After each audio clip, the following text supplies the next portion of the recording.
We're going to continue looking at tracks in this video. And I want to start by looking at how to configure the track header. And what that means is what's displayed in this area here. Now there are a couple of ways to get to the settings for this. The easiest way, and this is a nice new Logic 9 addition, is to just control-click on the track name, and you can choose here which parameters or buttons you want viewable in the tracks by checking them on or off. Or you can go down to this Configure Track Header dialog box, and it opens up the whole box and you can see them all at once, and you get some additional naming options. Now the other way to get to this is by the key command Option T. And that'll bring up the same thing. So even though we can control-click and get quick access to the individual elements, let's work with this box now, as it'll give us a bit more detail. Control surface bars, toggle this on or off, and it'll display a little colored stripe on the left here to show you which tracks are active on your control surface if you have one hooked up. Track numbers, levels, and meters, right there. And when you have data playing through the track, there'll be a little level meter displaying there instead of the track number. Track icons, hide or reveal them and allow for optionally showing bigger ones.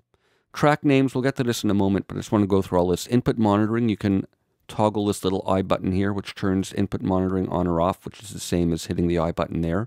Nodes, you can optionally display the node button, which is used for offloading some of the processing to another computer.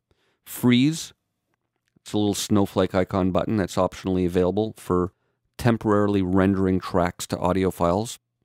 There's a track protect switch, right there, a little padlock icon, which, as you expect, protects any of the regions from being changed on the tracks. Record enable, I'd suggest leaving this on because it's a frequently needed function. And then the mute and solo buttons, you can optionally hide or reveal them there. And track color bars displays a little color bar on the right-hand side here, and that's useful for visually identifying tracks when you have big arrangements with lots of different colors going on. Let's look at naming tracks. We have a couple of options here. We can have auto name, and I'll get to that in a moment, but first we can have track name, which will display the name of the tracks, and these are just named Audio 1, Audio 2 by default. We can have channel strip setting names, and that displays the name of the channel strip setting when there's one loaded in, as there is on this first one.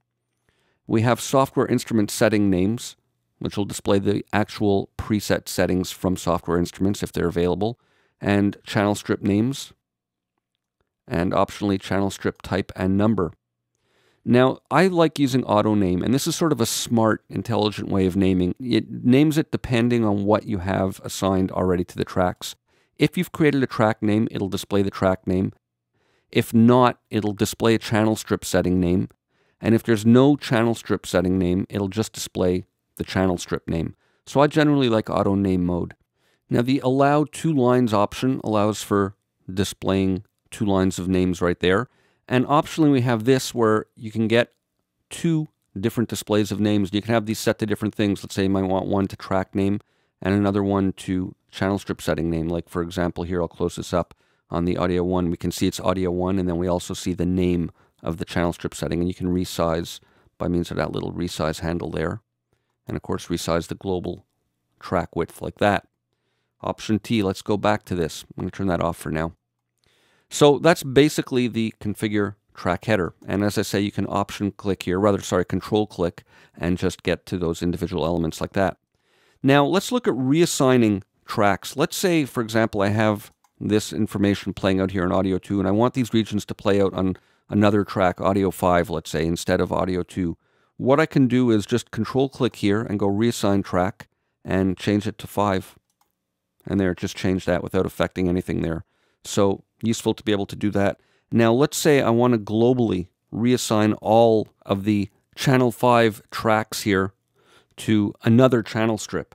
What I can do is hold down the option key to globally reassign them so that they're all going to be addressing that same channel strip. So I'll hold control to get that. And now with option held down, I go to audio. Let's say I switch that to 7. It's going to give me this warning message. Do I want to reassign all the tracks that are assigned to 5 now to the new one? I'm going to go reassign, and there they changed to 7. That one did, and that one did, because they were previously 5. So that's important to be able to do that as well. All right, let's look a little bit at naming tracks and channel strips now. I'm going to go Command A and get rid of everything, and I want to delete all these redundant tracks and just focus in and show you how this works. All right, here's audio track 2. I'm going to control click and go configure track header, and let's set this to auto name. And now let's see what happens here. If I double click here, I can rename the channel strip since this is the only track assigned to it. I'll call it vocals. And that's called vocals. And here I just went up and down to sort of refresh the menu here. The track name and the channel strip name is vocals. So if I open my Mixer X, I'm going to see vocals there. Now let's say I'm going to option click here and create a couple of more tracks. And these are all assigned to vocals. So if I open my mixer, I'm still seeing only that vocals track. And by the way, there's a setting here to view all tracks with same channel strip instrument. So there I see all those vocals, and they're all assigned to audio 2. Now I'm going to give them track names. I'll double click there and I'll call that lead vocal. And I'll click there and call that BG vocal. And I'll double click there and call that BG vocal alt. Now these all have separate track names. They're all addressing the channel strip that's named vocals. If I hit my mixer open, they're all audio track 2, and you see the track names there, lead vocal, BG vocal alt.